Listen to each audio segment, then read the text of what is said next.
E aí, pessoal, o que que acharam aí da primeira correção? Foram bem, foram mal? Como é que vocês foram na prova? Se foi mal, não tem problema não, a gente está no tempo de treinamento, não é isso? Então vamos aprender para a gente não errar na hora que interessa, que é a hora da prova, não é isso? O pessoal estava perguntando aqui, o tempo porta-agulha, acabei já respondendo ali durante a nossa discussão, tá bom?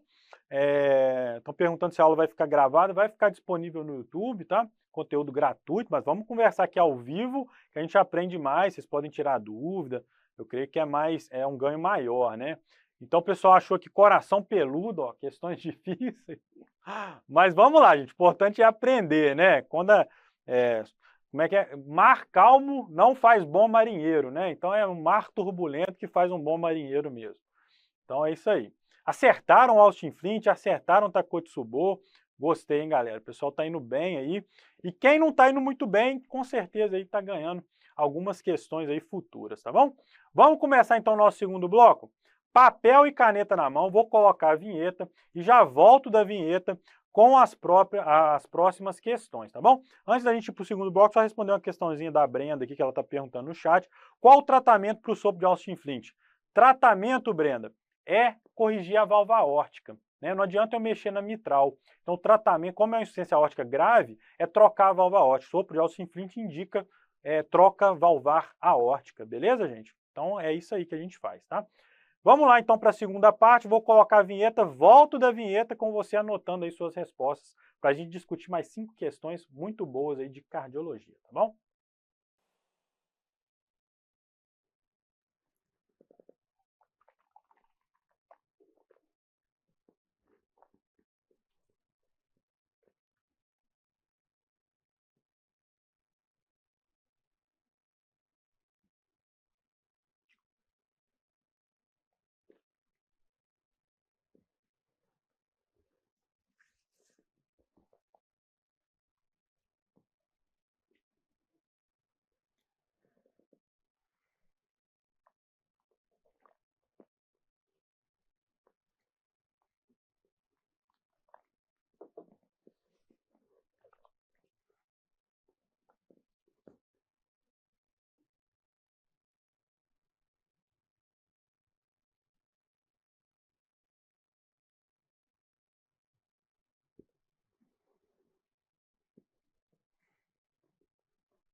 E aí, pessoal, segundo bloco terminado, o que vocês acharam aí do nosso segundo bloco de 5 questões, né?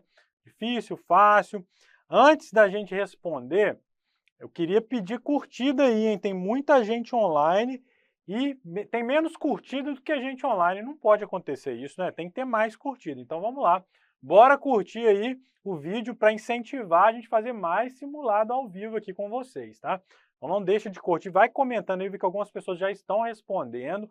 Então vai comentando aí no chat. No final da nossa explicação, eu vou dar uma interagida de novo com o chat para a gente responder aí as questões junto, tá? Tirar dúvida e tudo mais, como foi da outra vez, tá bom? Vou colocar a vinheta agora e eu volto já respondendo essas questões.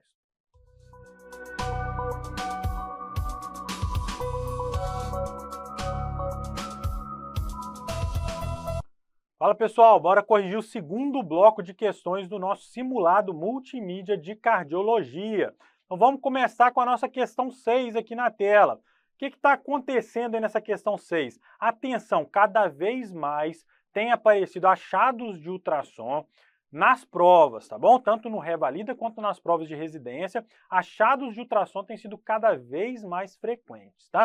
A gente precisa entender o mínimo ali possível. Isso é um ecocardiograma beira-leito feito ali para poder tirar a dúvida, né? Um point of care. Então, olho na tela aí para a gente poder ver o que a gente está vendo. Você está de plantão na enfermaria, é chamado, pois um paciente apresenta sinais de choque, tá bom? Baseada em uma suspeita clínica, você realiza o ultrassom à beira-leito, tá? O que acontece nesse ultrassom à beira-leito? O que a gente está vendo? Então, vamos lá, ó. Deixa eu te mostrar. Átrio direito, ventrículo direito, átrio esquerdo, ventrículo esquerdo. O que envolve o coração, né? Qual estrutura envolve o coração? É o pericárdio. Essa estrutura aqui, ó, extremamente hiperrefringente, tá vendo? Ela que envolve o pericárdio. Mas olha o que está acontecendo entre o coração e o pericárdio. Tem muito preto aqui, né? Isso aqui é líquido, meus amigos. Isso aqui é derrame pericárdico. Num paciente chocado, com um derrame pericárdico volumoso como esse, primeira hipótese que a gente tem que ter é o quê? Tamponamento cardíaco, tá? Então tem que pensar no tamponamento cardíaco como a causa aí do nosso choque, tá bom? Então vamos lá. Cite 3 sinais clínicos que você deve encontrar nesse caso. Então tem vários sinais clínicos que você pode encontrar. Tem uma tríade clássica que você precisa saber, que é a boa e velha tríade de Beck. Opa, peraí, Beck não é isso não, tá, gente? Deixa eu tirar aqui. Tríade de Beck, tá? Não vamos esquecer da tríade de Beck, que é a tríade do tamponamento cardíaco, que é a tríade que mostra pra gente turgência jugular. Então, o coração está pouco complacente, né? Principalmente do lado direito. A jugular, que era para desaguar no ato direito, vai ficar túrgida. Além disso, a gente tem hipotensão arterial. Por que tem hipotensão arterial? Lembra lá do pulso paradoxal? O que está acontecendo? O VD está empurrado pelo líquido, ele empurra o VE e o VE não consegue contrair direito. Então dá hipotensão arterial e abafamento de bulha cardíaca. Por quê? Porque o líquido aqui funciona como um anteparo, né? Então tem muito líquido em volta do coração. Quando você põe o seu esteto, além da pele, subcutâneo, músculo, que geralmente já está se interpondo entre o coração e o seu estetoscópio, a gente tem também o que? Líquido. Está lotado de líquido em volta do coração. Então você não consegue ouvir bem, dá abafamento de bulhas cardíacas, tá? Outro achado que você poderia ter, essa tríade de Beck aqui, ó, essa questão facinha de prova, aparece toda vez, não se esquece dela, anota aí, tá? Anota essa tríade de Beck, não pode se esquecer disso, cai muito em prova, e é questão batida, recorrente, a gente não pode perder, tá? Outros achados você poderia citar pulso paradoxal, né? Pelo que eu te falei, pode acontecer também, VD empurrando o VE lá na inspiração, o pulso cai mais do que, a pressão sistólica cai mais do que 10 milímetros, pulso paradoxal. E outro achado é o sinal de Kussmaul, quando a gente tem uma turgência jugular patológica e na hora que o paciente inspira, a jugular fica ainda mais túrgida. Isso é chamado sinal de Kussmaul, pode aparecer também no tamponamento cardíaco. Todos esses valiam aí para você colocar, tá bom? Está aí na tela. Cite 3 sinais clínicos que você deve encontrar. Poderia colocar a tríade de Beck, poderia colocar pulso paradoxal, poderia colocar também sinal de Kussmaul, tudo isso estava valendo, tá? Outro ponto, cite a terapia a ser instituída. Então, é uma emergência médica, o paciente está chocado por causa de líquido no pericárdio, tem que abordar rápido. Qual que é a abordagem? Beira-leito? Pericardiocentese. Então, a gente vai fazer uma drenagem por agulha do pericárdio, tá? Faz a drenagem, coloca um catéter pigtail, né? Um catéterzinho específico para isso, ou se não tiver, pode fazer com um catéter central mesmo, tem que salvar o paciente, né? Faz a drenagem do pericárdio. Pode fazer também drenagem cirúrgica, né? Mas aí é mais complicada a técnica, fica mais reservado para cirurgiões cardíacos, cirurgiões torácicos, né? O clínico não vai fazer isso, vai fazer pericardiocentese, tá bom? Então, beleza, terapia é essa. E aí a pergunta 3 aqui, ó. 2 não, 3, né? A pergunta 3, pessoal, pergunta difícil, hein? Enquanto a terapia não é instituída, ou seja, enquanto a gente não faz pericardiocentese, é proposto realizar diureticoterapia. Você está de acordo com isso? Então vamos lá, você pode olhar aqui e falar assim, tem muito líquido, né? Vou fazer diurético. Mas pensa comigo, por que o paciente está chocado? Porque o VD, ele está empurrado, ele está murcho, ele está vazio, ele sendo empurrado pelo derrame pericárdico, não é isso? Então, se a gente tira mais líquido de dentro do VD, quando a gente faz diurético, a gente esvazia o intravascular. A gente vai facilitar ainda mais o tamponamento e empurrar o VD, tá? Então, a gente não deve fazer diurético nessa situação, não. O diurético pode piorar o choque, tá? Assim como a gente não deve fazer nitrato, porque a gente vai diminuir o retorno venoso. Então, a gente não deve fazer isso também, que vai esvaziar ainda mais o VD, tá? O que a gente pode fazer enquanto não faz a pericardiocentese? Pode dar soro. Enche o VD de soro, porque aí você vai aumentar a pressão dentro dele e vai dificultar o trabalho ali do derrame de empurrar o VD, tá bom? A gente faz soro até fazer a pericardiocentese. Enche de líquido o paciente assim, mas tem que ser rápido, né? Isso tem que ser resolvido assim. Mas já caiu em prova. Qual a terapia instituída enquanto se aguarda a pericardiocentese? Soroterapia. Vamos dar soro fisiológico para o paciente para poder abrir o VD, aumentar a pressão no VD e dificultar aí com que o VD se colabe, né? Vamos dificultar o colabamento do VD, tá bom? Beleza, questãozinha interessante, a imagem você tem que ver, tem que se acostumar com esse tipo de imagem, terapia tem que saber tríade de Beck, e a pergunta 3 aqui é a mais difícil, né? Um pouquinho mais difícil, tá bom? Mas dá pra gente saber, tá? Punção de Marfan também vale como pericardiocentese, tá valendo aí como resposta, tá bom?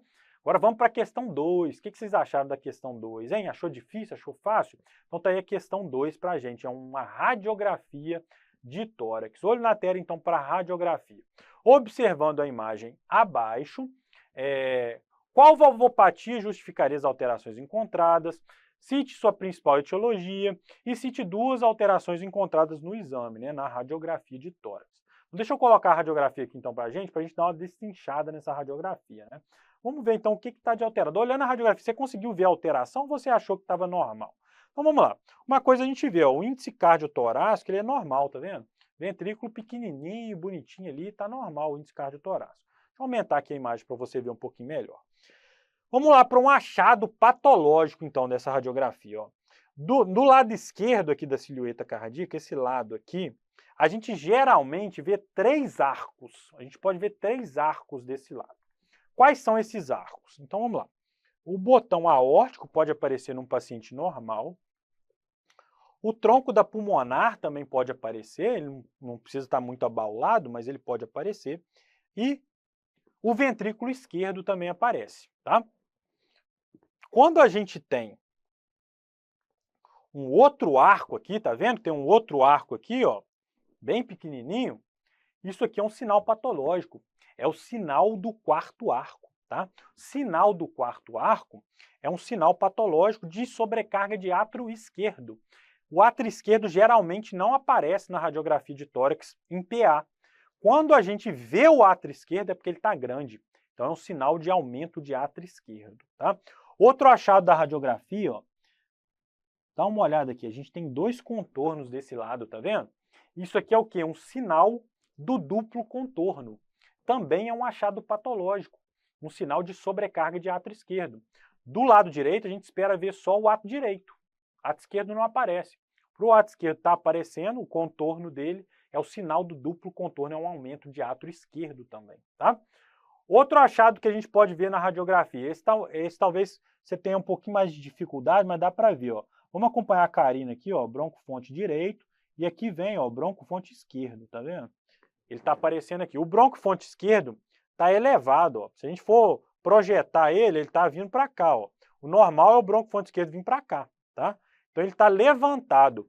A elevação do broncofonte esquerdo também é um sinal de sobrecarga de átrio esquerdo. Só que o átrio, ó, empurrou o bronco lá para cima. Isso é o sinal da bailarina, tá? Então tá aí os 3 sinais que você deveria ter visto nessa radiografia de tórax, ó. Botão aórtico, tronco da pulmonar, sinal do quarto arco, tá? Ventrículo esquerdo de tamanho normal, sinal do duplo contorno e o broncofonte esquerdo levantado, sinal da bailarina. Então o que a gente conclui que essa radiografia tem?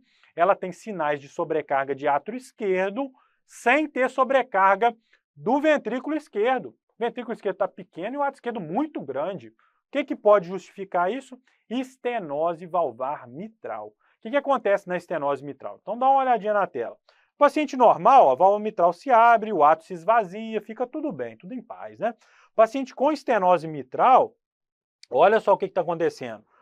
O átrio não consegue se esvaziar para dentro do ventrículo, tá? Então o ventrículo recebe pouco sangue, ele fica protegido, tá? O ventrículo quase não recebe sangue, ele não vai crescer, ele está pequenininho. Mas o átrio, meu amigo, o átrio está sofrendo, ele está fazendo força. Então a gente vai ter uma sobrecarga de átrio esquerdo, sobrecarga importante de átrio esquerdo, com o ventrículo esquerdo poupado, que é o que a radiografia mostra. Essa radiografia é clássica de prova. Você precisa saber essa radiografia com sinais de sobrecarga de átrio, poupando aí o ventrículo, tá? Estenose mitral é o que a gente deve pensar nessa situação, tá bom? Então tá aqui o desenho para a gente entender a estenose mitral. Retrogradamente, essa sobrecarga de átrio pode sobrecarregar também o quê? O veno capilar pulmonar. Dessa forma, pode dar uma sobrecarga de câmaras direitas.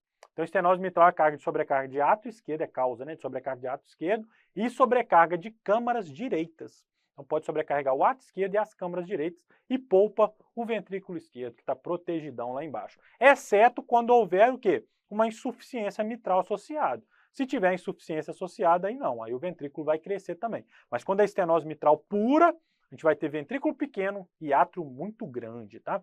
Então vamos lá, vamos responder as questões, ó. Qual valvopatia justificaria as alterações? Estenose mitral. Cite sua principal etiologia. No Brasil, mais de 95% dos casos de estenose mitral é o quê? Febre reumática, tá? É quase que exclusivo da febre reumática. Por isso que a gente vê cada vez menos. Porque hoje em dia a gente usa mais antibiótico, né? Com o advento da antibiótico terapia, febre reumática diminuiu sua incidência. E aí diminuiu também a incidência de estenose mitral. Mas na prova é muito comum, tá? Apesar de na prática estar cada vez mais raro, na prova é muito comum. Então 95% dos casos é febre reumática. Pode ser doença degenerativa, mucopolissacaridose, lúpus, tem um monte de doença que pode dar estenose mitral, mas mais comum, assim, disparado, é febre reumática, é quase que exclusivo da febre reumática. E os sinais que a gente deveria enxergar, duplo contorno, quarto arco, e também a gente poderia enxergar aí o sinal da bailarina, tá? Sinais de sobrecarga de átrio esquerdo valeriam aí para responder essa questão, tá? Questão 8, então, na tela. Paciente de 60 anos, queixa de dispneia aos pequenos esforços, tá? Dispneia aos pequenos esforços, analisando a curva de pulso. Então, vamos olhar para a curva de pulso aqui, ó. Olho na curva de pulso, então, para a gente poder responder a questão, tá bom? Então, o que a gente está vendo nessa curva de pulso, né? Vamos aumentar ela aqui para você poder enxergar um pouquinho melhor, tá? Vou colocar ela um pouquinho maior na tela. Tá aí pra gente. Já coloquei a explicação da curva de pulso também junto. O que a gente está vendo? Ó, um pulso grande, um pulso pequeno. Um pulso grande, um pulso pequeno, né? O pulso está se alternando. O nome disso é pulso alternante, tá? Quando que acontece pulso alternante? Então, lembra lá da lei de Frank-Starling? O que essa lei fala, né? Que quando eu distendo muito um elástico, ele volta mais forte. Mas existe um limiar. Quando eu distender demais esse elástico, aí ele não vai conseguir voltar mais forte, eu vou destroçar aquele elástico, né? Então ele perde a capacidade dele de reagir, tá bom? Isso acontece com o nosso coração em insuficiência cardíaca grave. Insuficiência cardíaca muito grave, disfunção sistólica, isso aqui é uma fase avançada da disfunção sistólica. O que acontece? Meu coração se enche de sangue e faz o quê? Uma contração, então eu gero um pulso grande. Mas como ele tem disfunção sistólica, sobra muito sangue dentro dele. Então na próxima sístole ele vai ter que ejetar ainda mais sangue. Isso vai distender muito aquele coração. Ele perde força, né? É lei de Frankenstein, é um indivíduo aqui mais obeso ali pulando na cama elástica. Então se ele está muito distendido, ele perde força e não consegue dar pulso grande. E aí depois, como ele conseguiu se esvaziar um pouquinho mais, ele vai dar um pulso grande de novo. E depois um pulso pequeno. E vai variando assim, isso é um sinal de disfunção sistólica avançada. Toda vez que vê pulso alternante, lembra da disfunção sistólica avançada como causa desse pulso, tá bom? Vamos lembrar o seguinte, insuficiência cardíaca de fração de ejeção reduzida, que é o que dá o pulso alternante, é frequente nas provas. Então a gente tem que saber principalmente o que? Tratamento. Porque a gente tem drogas que mudam mortalidade, e é isso que cai em prova. Quais drogas mudam mortalidade? Então vamos dar uma olhada nesse slide. Eu costumo dizer o seguinte, esse slide aqui, ele é o mais importante da cardiologia. Por quê? É porque é o que mais cai disparado? Não, não é isso não. É porque em um slide você acerta uma pancada de questão. Então tem muita questão que dá para responder só sabendo esse slide. Por isso que eu falo que ele é o mais importante, tá? Da cardiologia. Então tá lá, insuficiência cardíaca fração de ejeção reduzida. Quais drogas mudam a mortalidade? Beta-bloqueadores, IECA ou BRA e os antagonistas de mineralocorticoide. Isso aqui é a terapia tripla clássica, as drogas que todo mundo que tem IC-FER tem que usar, tá bom? Essas três drogas, então insuficiência cardíaca fração de ejeção menor do que 40 e geralmente pulso alternante a fração de ejeção vai ser até menor do que isso, ele tem que usar essas três drogas, tá? Se ele continua sintomático, hoje em dia a gente tem outras drogas que também mudam a mortalidade. Então, sacubitril, valsartana, que é um inibidor da neprilisina, que ele entra substituindo IECA-BRA aqui, também muda a mortalidade. As glifosinas, né, são antidiabéticos orais, que mudaram a mortalidade nos pacientes com essa doença, tanto se for diabético quanto se não for diabético. É uma droga que foi criada, em princípio, como um antidiabético oral, mas ela deve ser usada até no não diabético com insuficiência cardíaca hoje em dia para reduzir mortalidade. O paciente está no SUSão lá, não tem muita opção, a gente vai usar o quê? Hidralazina e nitrato. Essa associação pode entrar aqui junto com essas três drogas, ou pode substituir o IECA ou BRA no paciente que tem, por exemplo, hipercalemia, disfunção renal, ele não pode usar IECA e BRA, a gente pode botar ali hidralazina e nitrato, tá bom? E a ivabradina, que é uma droga que atua lá no nosso sinusal, diminuindo frequência cardíaca, ela pode ser usada tanto no paciente que não consegue usar beta-bloqueador, quanto naquele paciente que tem uma frequência maior do que 70, apesar do uso do beta-bloqueador. A gente pode usar também ivabradina, tá bom? Então, parece ser um paciente com insuficiência cardíaca fração de ejeção reduzida por causa do pulso, e a gente vai ter que procurar uma radiografia que bata com essa ideia nossa aí, tá bom? Então vamos olhar as 4 radiografias, ó. Primeira radiografia, o que ela está mostrando aqui pra gente, ó? Isso aqui é o sinal da corcova de Hampton, vocês vão ver no nosso bloco de pneumologia, professor Ricardo e professor Felipe vão te ensinar isso aqui. Isso aqui é um sinal de TEP, né? Corcova de Hampton é um sinal de TEP que acontece por isquemia ali dos ramos pulmonares, no caso de TEP, tá bom? Então isso aqui é um sinal de TEP, não bate com o nosso caso, a gente está procurando uma insuficiência cardíaca sistólica, tá? Vamos para C agora, dá uma olhada na C, o que a gente está vendo aqui, ó, clássico, marquei aqui o número de costelas para você, de arcos costais para você ver que essa radiografia está hiperinsuflada e a gente tem o famoso coração em gota, né? Típico da doença pulmonar obstrutiva crônica, tá bom? E a radiografia D aqui, ó, você poderia acertar se você soubesse a anterior, que é uma radiografia também de estenose mitral, que a gente vê o sinal do duplo contorno, vê também o sinal do quarto arco e vê aqui, ó, a bailarina, tá vendo? Elevação do broncofonte esquerdo. Não é isso que a gente espera nesse paciente, a gente espera um VE grande. Por isso que a alternativa B é a melhor, ó. Olha o índice cardiotorácico, que gigante aqui, tá vendo? Ele tem também inversão de trama, tudo bem que tá pequenininho para ver isso, né? Tem sobrecarga perihilar aqui, que é um sinal de congestão típico da insuficiência cardíaca, e aumento do índice cardiotorácico, aqui mostrando que o VE tá gigantão, então isso aí pode ser o quê? Uma insuficiência cardíaca de fração de ejeção reduzida, tá? Vamos lá. Qual a provável radiografia? A alternativa B, tá? Qual a descrição do pulso? Pulso alternante ou alternans, né? Leva os dois nomes aí. Pergunta 3. Qual a relação, com relação ao tratamento, quais drogas não podem faltar?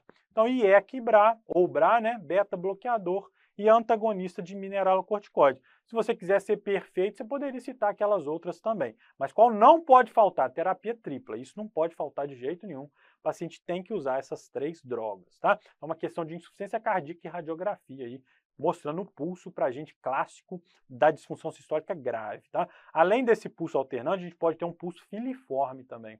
Pulso de baixa amplitude, que é filiforme ali, da baixa amplitude, a duração não precisa ser tão longa quanto o pulso parvus e tarso, mas é um pulso fininho, né? Pulso filiforme também pode aparecer nesses casos graves de disfunção sistólica, tá? Questão de PCR agora, PCR na tela, para a gente poder responder essa questão de capnografia em forma de onda, cada vez também mais frequente nas provas. O que é a capnografia, né? Capnografia é uma medida da fração expirada do CO2, tá? Então a gente conecta um aparelhinho no tubo orotraqueal e vai captar ali a quantidade de CO2 expirada.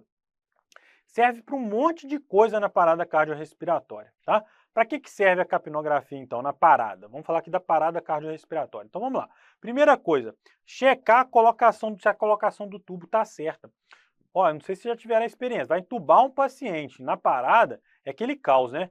Um gritando, o outro te apressando, o outro massageando, e sei lá, tentando ver aquela confusão, né, e tudo mais. Na hora que você entuba, bate aquela dúvida, foi para o esôfago ou foi para a traqueia, né? Fica na dúvida, né? Passou pela glote ou não. Então, a gente vai fazer a ausculta, né, dos 5 pontos para poder conferir a posição do tubo, mas a gente pode conectar no capnógrafo e dar uma olhada. Se forma uma curvinha bonitinha dessa aqui, é sinal de que cada expiração o paciente está formando uma curva de capnografia. Agora, se entubou o esôfago, ó, não vai formar curva. Então, serve para confirmar a posição do tubo orotraqueal, tá bom? É uma das aplicações aí da capnografia. Outra aplicação, monitorizar a qualidade das compressões. Então, a gente treina como é que vai ser a nossa compressão, não é isso? Se a qualidade está ruim, significa que o paciente não está fazendo uma boa troca gasosa. Então, se a capnografia fica abaixo de 10, significa que a sua compressão está ruim, você precisa melhorar, tá bom? Então, se está abaixo de 10, tem que melhorar a técnica, tá ruim a técnica, tá? Ou então o paciente já está muito grave, não está trocando mais, né? A terceira aplicação aí, ó, avaliar o retorno à circulação espontânea. Então, o paciente que está parado, ó, a curva fica lá embaixo, né? Ele não troca muito, então a capnografia fica baixinha. Na hora que ele voltou da circulação, geralmente ele vai exceder ali 30 milímetros de mercúrio na capnografia. Então, quando você tem um aumento súbito da capnografia, ultrapassando 30 milímetros de mercúrio do nível de CO2, significa que o paciente deve ter voltado, tá? Então tá lá massageando, subiu a capnografia, não que você vai parar a massagem, né? Você vai esperar o ciclo encerrar. Mas fala, ó, esse paciente deve ter voltado, hein? Vamos checar o pulso direitinho, vamos ver tudo, que esse paciente deve ter voltado. Então é um indício de que o paciente retornou à circulação espontânea, tá? Outro ponto, momento de interromper os esforços. Então a gente está atendendo uma PCR, sempre dá aquela dúvida. E aí, vamos insistir mais ou vamos parar? Já deu, vamos continuar, vamos parar, tem prognóstico, não tem? Bate aquela dúvida.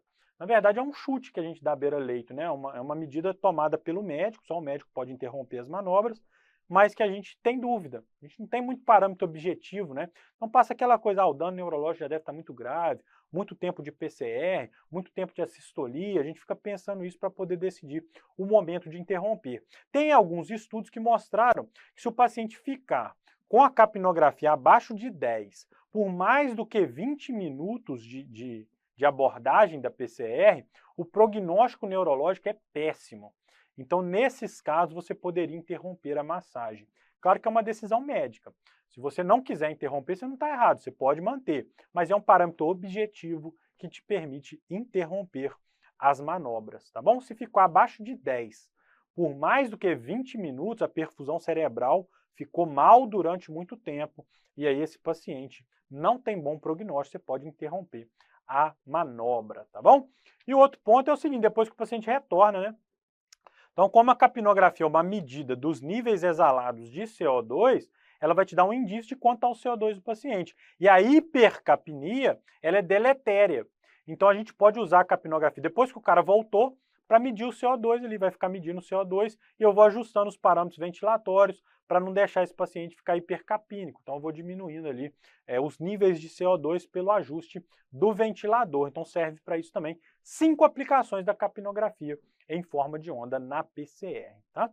Então vamos lá. Como é que eu melhoro a massagem, né? Se o paciente está lá mantendo abaixo de 10, o que eu posso fazer para melhorar? Então vamos fazer uma RCP de alta qualidade. A gente tem parâmetros para isso, então ressuscitação cardiopulmonar de alta qualidade. Quais são esses parâmetros? Primeiro, colocação da mão, né? Vamos usar a eminência tenar e hipotenar, colocar 2 centímetros acima do apêndice tifoide no centro do tórax e manter ali as nossas compressões dessa forma. Então não é para ir para o lado esquerdo, nada disso, né? Manter ele no meio do externo, tá? Outro ponto, o braço tem que estar 90 graus, igual está o indivíduo aqui, a gente está vendo, ó, ele está 90 graus, né? Então o braço a 90 graus, quem massageia é o quadril, né? Não é o braço, não é assim, né? A massagem é com o quadril, então tem que manter essa técnica aí para ter maior força, né? Maior impacto, tá? Outro ponto, compressão tem que ser forte, então tem que gerar uma depressão de 5 a 6 centímetros no tórax do paciente. E ela também tem que ser rápida, mas não tem que ser excessivamente rápida não, é de 100 a 120 por minuto. Se eu faço menos do que isso, eu estou perdendo perfusão. Se eu faço mais do que isso, eu não estou dando tempo de diástole. Então eu vou mandar menos sangue quando eu comprimir. Então tem que ser de 100 a 120 por minuto, tá?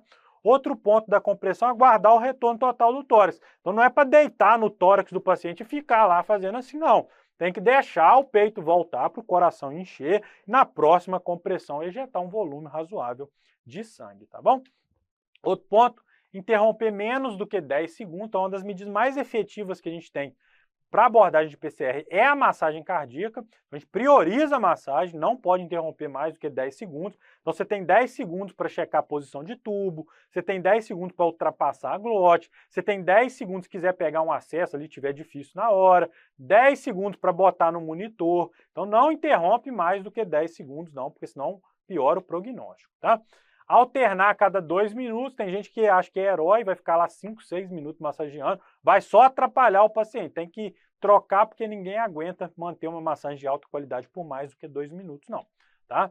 E outro ponto é a ventilação, né? Se o paciente não tem via aérea avançada, ele tá ali ventilando com bolsa válvula, por exemplo, né, no ambu ou boca a boca, vai ser 30 compressões para 2 ventilações. Agora, se o paciente tem uma via aérea avançada, como num caso, por exemplo, de ter capnografia, ele tem que ter via aérea avançada.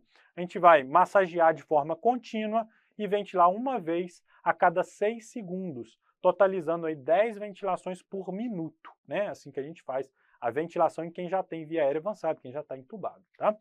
E não hiperventilar, né? Também não é para encher balão, não, ficar lá, não é para fazer isso que isso diminui o retorno venoso, piora a perfusão coronariana também, a perfusão cerebral, cardíaca, tudo mais, tá? Então, beleza. Vamos dar uma olhada na capnografia, então, que foi apresentado. O que está acontecendo aqui? Então, olho na tela.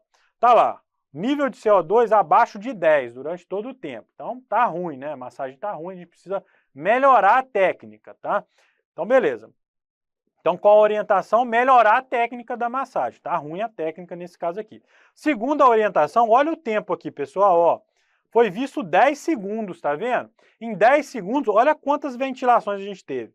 1, 2, 3, 4, 5, 6. Tá afoito, não tá não? Tá afoito o indivíduo em 10 segundos, ó.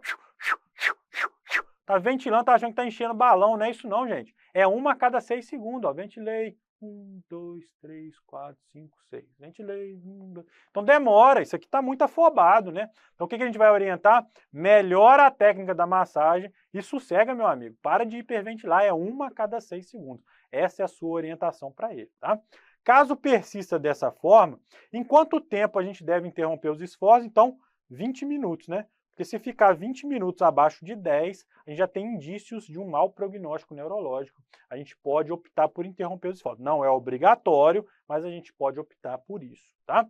Vamos então para a nossa última questão do simulado, hein? Questãozinha de eletrocardiograma aí para vocês. Olho na tela então. Você está na emergência e chega um paciente estável com queixa de palpitações com o seguinte eletrocardiograma. O que a gente está vendo nesse eletro, então, né? Uma taquicardia, tá vendo? Um ritmo muito taquicárdico, ó. Uma taquicardia regular em que a gente não vê onda P antes do QRS, em alguns lugares aqui, ó, parece que tem uma onda P depois, tá vendo? Uma onda P retrógrada. Qual a arritmia que dá um ritmo regular com taquicárdico, né, sem onda P antes do QRS e com uma onda P retrógrada, né? Qual tipo de taquicardia é essa? É a boa e velha taquissupra. Esse é o achado da taquissupra, né? A gente tem dois mecanismos de taquissupra. Um é esse aqui, ó. A gente pode ter uma via rápida e uma via lenta, né? Geralmente no nosso NOAV, a gente tem uma via rápida e uma via lenta, tá? Então, geralmente o estímulo, ele desce pela via rápida e aí desce pela lenta também. Mas na hora que ele está chegando aqui com a lenta, já entrou em período refratário, ele para, tá? E as duas se repolarizam. Então, ele vai descendo só pela rápida. O que pode acontecer? Se o paciente tem uma extrasístole, e essa extrasístole ocorre num período em que a lenta está despolarizada, já está pronta para o abate, e a rápida ainda está em período refratário, o estímulo vai descer pela lenta. É a figura 2 aqui, ó, o estímulo está descendo pela lenta. Na hora que ele chega lá embaixo, ele encontra a rápida despolarizado, e aí ele sobe, meu amigo, e aí começa a recircular. E a gente tem aqui, então, uma taquicardia por reentrada nodal. Dentro do nó AV fica ali o estímulo se propagando, tá? A gente tem outro mecanismo da taquissupra, que é a reentrada atrioventricular, né? A trave. Quando que a gente vai ter isso? Quando a gente tiver uma via anômala, tá vendo? O quebra-mola do coração, que é o nó AV, foi pulado aí pela via anômala. Então, o que acontece nessa situação? O estímulo desce aqui pelo nó AV e ele depois sobe pela via anômala e cria um circuito de reentrada atrioventricular. Pode acontecer tanto por reentrada nodal quanto por reentrada atrioventricular. Como é que a gente trata isso, né? Então, primeira pergunta em toda taquiarritmia.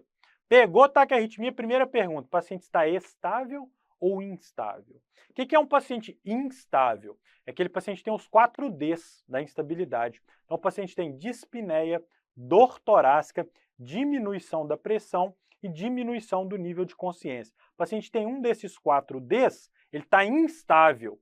Instável, gente, pensa assim, o paciente está morrendo, é uma emergência. O que eu faço? Eu espero a enfermeira buscar medicação, eu espero coletar um exame de sangue? De jeito nenhum, o paciente está morrendo. Eu vou lá, choque nele, cardioversão elétrica.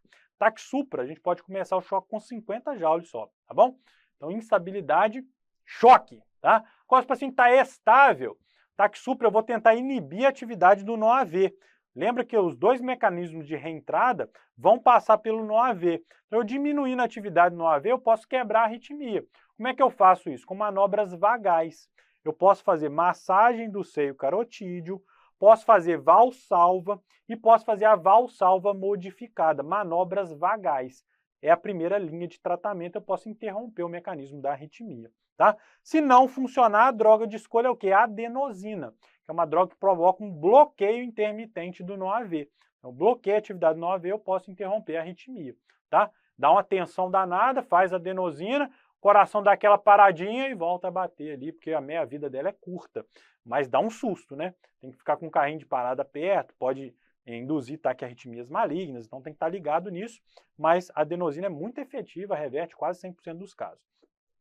Se não funcionar, a gente pode usar verapamil ou diltiazem, e se for ineficaz, beta-bloqueador, principalmente pensando aí que talvez o nosso diagnóstico esteja errado, tá? Então, beleza. Tá aí na tela pra gente. Ele pergunta, o que é isso? É um ataque supra, né? Então, taquicardia supraventricular. É a nossa arritmia aí presente, tá bom? Ela pode ter uma P retrógrada, porque é por reentrada, né? Então, na hora que faz a reentrada, a P pode vir depois do QRS, tá bom? Então, já bateu aqui em cima, fez a reentrada, bate o átrio. Bateu o ventrículo, fez a reentrada, bate o átrio. Então, bate o ventrículo primeiro e depois o átrio. Por isso tem P retrógrada, tá?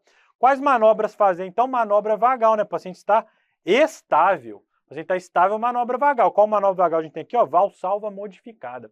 É a mais efetiva, tá? Então, o paciente sopra uma seringuinha de 10 durante ali 15 segundos, mais ou menos. Soprou a seringa de 10 forte, fez valsalva. A gente deita a cabeceira, levanta a perna. Vai ficar ali durante mais uns 15 segundos e aí depois volta ao normal. Isso dá um influxo de sangue grande, uma regurgitação de sangue, dá um estímulo vagal muito importante no paciente. Pode reverter a TPSV, ela é bem efetiva para isso, tá? Hand grip aqui, essa manobra é hand grip, não serve para isso, né? Hand grip aumenta a resistência vascular periférica, tem nada a ver com isso. assim como essa manobra aqui de cruzar as duas pernas e fazer força uma contra a outra. Essas são medidas de contrapressão. A gente pode usar isso aqui principalmente para o paciente que tem síncope vasovagal, para abortar a síncope. O paciente sente que vai desmaiar, ele faz hand grip, faz essa manobra da perna, ele aumenta o retorno venoso e pode abortar ali a síncope vasovagal. E aqui que manobra é essa aqui, né? Isso é cardioversão ou desfibrilação, né? O paciente está sendo chocado.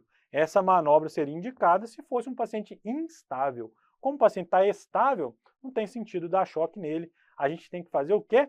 Manobra vagal. E qual a droga que deve ser empregada caso a manobra vagal não resolva? Adenosina. Reverte quase 100% das taquiarritmias supraventriculares, tá? Da taquicardia paroxística supraventricular. Beleza? Então terminamos aqui o nosso simulado multimídia de cardiologia. Eu espero que você tenha tirado um grande proveito. Discutimos temas muito amplos, muito intensos aqui. Foi muito importante para a gente tirar algumas dúvidas. Eu acredito que você saia bem melhor dessa prova do que você estava antes. Você reforçou alguns conhecimentos que também já tinha. Isso pode aparecer nas provas. Todas as questões aqui foram muito aplicáveis para as provas, tá bom? Se você ficou com alguma dúvida, está com alguma dificuldade ainda nesses temas, entre em contato comigo, está aqui o meu Instagram, sempre posto conteúdo lá de cardiologia, tirar suas dúvidas também, a gente pode trocar uma ideia lá, vai ser um prazer. Um abraço e até a próxima.